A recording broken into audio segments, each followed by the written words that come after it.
Hello everyone. Over the last decade, I've observed a consistent pattern among professional testers. While they are excellent in doing testing, many struggle to communicate its value to management with the same level of excellence. Now, to address this, I want to share 8 simple tips that I hope will, at the very least, offer you some strategic guidance in communicating the value of testing more effectively. Let's dive into the first one, the principle of selling.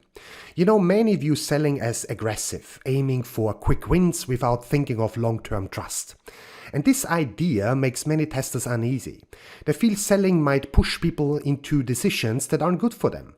But selling isn't about pushing, it's about exchanging value. It's about solving a problem. And for us, selling is about showing how testing adds value. So to sell testing, we need to know our audience, our buyers. We need to understand their needs. We need to understand the value we create for testing. And then we need to link this value to their needs. And eventually, find a way how and when to articulate this clearly. So this principle is a foundation. It tells us selling is about showing the value of our testing to people who matter to us. Next up, our principle of targeting. Our audience, or our targets as we sometimes call them, falls into 2 categories. Those within software development and those outside. Now, inside software development, picture 3 tiers. The first one is the tactical level. And this is our immediate circle, developers, product owners, and UI UX experts. Now, these are the people we engage with most. And secondly, we have the operational level. And this is middle management, like vice presidents or directors overseeing the tactical level. And thirdly, we have the strategic level, and these are the big guns, such as senior VPs and C-level folks like CTOs, for example. And then there is everyone else, marketing, sales, finance, all outside the dev circle. Let's call them our bonus audience. And now you might wonder, well, why aren't the big decision makers our primary focus? Well, it's fairly simple. They are, number 1, pretty elusive, and number 2, they are often influenced by the insights of the people on the tactical level. So we first work to win over the tactical level by turning them into our sales champions. They in turn then amplify the value of our work to those higher up. Now, how do we do this? Well, first we group our targets, then we describe them, and then we prioritize them. It's a fact of life. We can't make everyone happy all the time, right? And then comes content development, be it white papers or success stories, and choosing the right medium, webinars, blogs, emails, you name it. And think of this as our internal marketing campaign for testing. But creating content isn't the end point. It's crucial that it reaches the right eyes at the right time and gets used, right? So in doing so, we strive to maintain a consistent message throughout. Now, this leads us to our next principle, the principle of consistency. And we know that many testers struggle with articulating the value of testing. Now, to address this, we establish our action lab. Now, think of this as a dynamic community of practice where testers and developers gather on a regular basis. But this isn't just a chat room, right? It's a hub of action. Now, every 2 weeks in sessions lasting about 2 hours, we focus on questions that demand answers.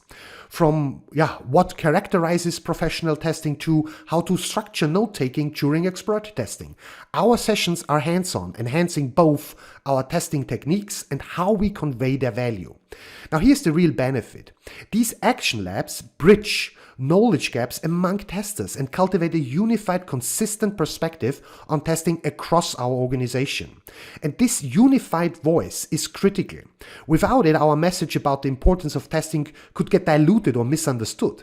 So while individual brilliance shines, it's the collective consistency of our team that truly radiates and makes a difference here. Next up, our principle of practicing. Beyond our action lab, we also hold practice sessions to refine our pitch on the value of testing. Now, why do we do that? Well, because how we convey our message is as crucial as the message itself. Now, that's how our sales lab came into being. And there are 3 reasons that drive this. First, which we call pitch perfecting.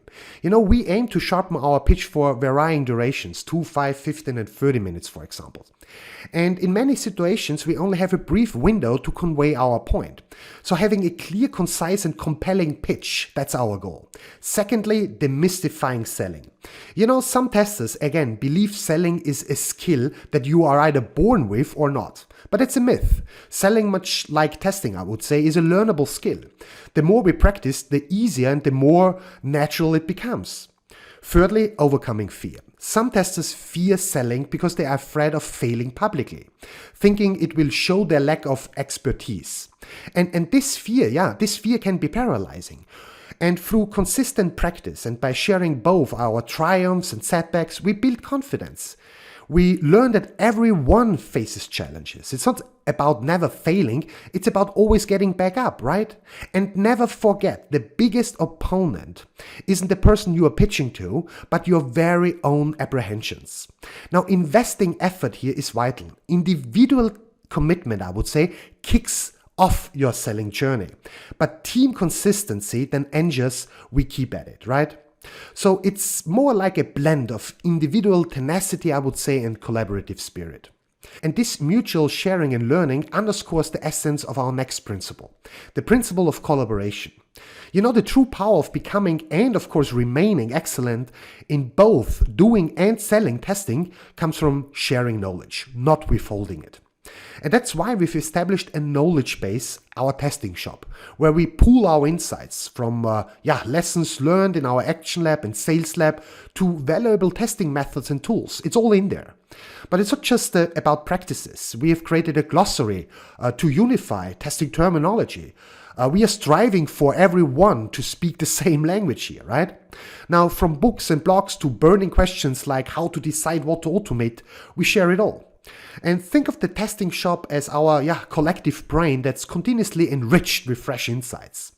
Now, while it's built on SharePoint and Confluence, in our case, for universal access, it's more than just a storage space. It's a dynamic collaboration hub, I would say. And we even bring in professionals from branding, marketing, and sales to refine our message, producing materials like fact sheets, storybooks, and more. And this aims to make our message not just accurate, but also compelling. Now, through sharing and collaboration, we don't just refine our testing practices, we also amplify the value we offer to others. So to us, excellent testing and of course excellent selling are rooted both in excellent collaboration. So now let's talk about our principle of connectivity. We often get asked by management, why do we even need testing? Now here's how we see it. We test to seek and find problems in our software. So we get information about those problems, and this information then guides others, like developers and product owners, in their decision-making processes. It helps them to avoid that problems become bigger problems. Now think of it like this. We spot problems in the software, helping others address them early on. Now this means fewer headaches down the line, like financial setbacks or unhappy customers. And even if our role in hitting big company goals, like boosting sales or making customers happy, seems indirect, it's crucial. So we aim to speak the same language as our management. And we do that by tying our testing goals to their business goals, to tell a shared story. It's simple. If management can't see the value in our work, it becomes harder to do our job. So we highlight how our work helps them succeed. Next up, our principle of differentiation. At the heart of this principle is another important question from management we typically receive. Why do we need professional testers? Well, there is a common conception, right, that everyone can test. And while it's true anyone can test, doing it effectively is a whole other story. So let's break it down. Professional testing versus amateur testing. Yes, anyone can perform amateur testing, but it's mostly surface level. It might catch obvious problems, but deeper hidden problems, not so much, I would say. Professional testers dive deeper, uncovering subtle issues that matter consistently. So they use systematic strategies, approaches, and techniques, unlike amateur testers. In addition, amateur testing is largely hit or miss, I would say. It's like playing the lottery, hoping to find subtle problems that matter, again, consistently. On the flip side, professional testing is about consistency and efficiency. There's much less luck involved because they have the skills to find problems, again, that matter, again, consistently. Now, this isn't to dismiss amateur testing, by no means. It has its place. But to us, it complements and rather supports professional testing. So our question to management and typically is, well, do you really want to rely on luck when your company's reputation is at stake? Well, we pose this question to management not to provide an answer necessarily, but to let it linger and prompt deeper reflection on the significance of professional testing. To prepare for that, identify your strengths. Think of your unique abilities. What exclusive skills set you apart? For instance, deep testing proficiency could be one. Think of your comparative strengths. What can you do better than others? Maybe it's risk assessment or effective communication of critical bugs. Also think of credibility markers. These are your achievements in the testing world. Speaking engagement, publications, community involvements. It emphasizes your dedications to the testing craft. Now, when you share this with management, keep it short and clear, please, because they are usually swamped with information. Last one, our principle of debunking. Now, this one focuses on confronting and correcting misconceptions and myths that may cloud the understanding of testing. You know, some common myths we typically encounter are, the idea that software can be entirely bug-free, the belief that all testing can be automated, the notion that 100% coverage is practical or meaningful, or misunderstandings like quality can be fully assured or quantified, or oversimplification that testing boils down to just creating and executing test cases. Now, when discussing testing with management, we come prepared to challenge these myths. For example, to debunk the false beliefs that testing is test cases, we remind management that a recipe is not cooking. We remind them that a sheet of music is not a musical performance. And we also remind them that a file of PowerPoint is not a conference talk. Now, in the same way, a test case is not testing. A test case is an artifact. Testing is a human performance. So just as a file of PowerPoint is not essential to a conference talk, a test case is not essential to testing. So overall, to dispel these myths, what we do is we use relatable metaphors and analogies to connect the complexities of testing to ideas our management understands. And we do that to clear the fog of misconceptions about testing through simple language. All right, now let's bring it all together. I highlighted two kinds of principles, those guiding our actions and those shaping our processes.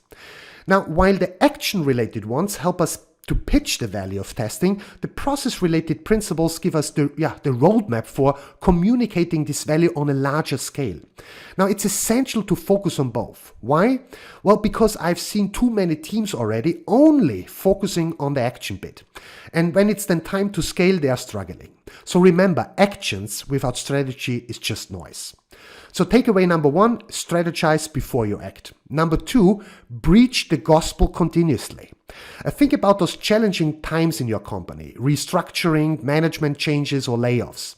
Now, testers often come under the scanner, but if you have been consistently showcasing the value of your testing, you won't be on the defense. You've already made your case. When new teams form and when you have done your evangelism right, of course, they will know the worth of having a professional tester like you on board. So have your voice heard. Number three, embrace and address challenges.